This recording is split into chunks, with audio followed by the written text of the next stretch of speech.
I thought it would be fun to play with 3-4. Hearing different things is going to prompt ideas for the students to write interesting stuff. So I have got a band selected and I want to hear what it's going to do.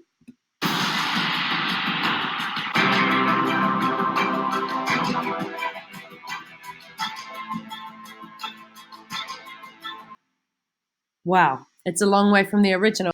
Are you lonesome tonight? You can see how we can borrow different elements and change things around. Using Hookpad is a really great way to get students to understand how they can take existing elements in music and shape them to their will to make something new.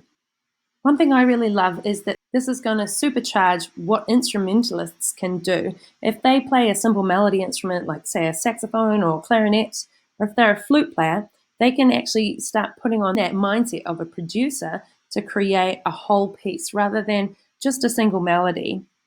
Something I find quite helpful is this little option up here to loop sections. So if I was going to treat that as, say, the introduction and I wanted to write something here, I might bring it back to 4 bars. And when I push play, it's going to stick to just those 4 bars. Great for instrumentalists to play over the top of, to work out what they want to do. Another challenge you could have is to get students producing. So in their band option, you can get them to jump down, have a play. So you can see we've got mute options for all of the instruments, as well as volume and octave.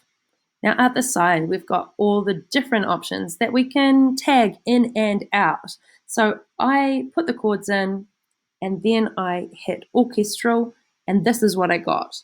So this is all automated. Now the magic happens as the students come in and play with who is playing the lead at any moment, where the harmonies are coming from, the bass and the drums. It's giving students the opportunity to start getting their head around timbre. If they're a bass player or a percussionist, they might be used to getting the groove, but they might not have thought about harmonic structure, and this is a way for them to really start getting those things, becoming more cohesive in their mind and working through those.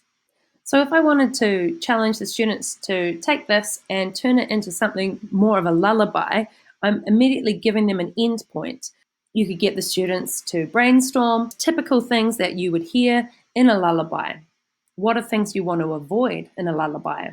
Sounds like electric guitars are seldom associated with putting a child to bed. Is that going to be fast or is that going to be slow? Hookpad has a library of many, many songs and all of their harmonic structure as well as melody. This is a great place to start. Trigger kids with ideas, and if they're feeling a little bit blocked and just don't know where to start. One way you could use this would be to give people a set of 4 chords and to work it into, say, an 8-bar phrase.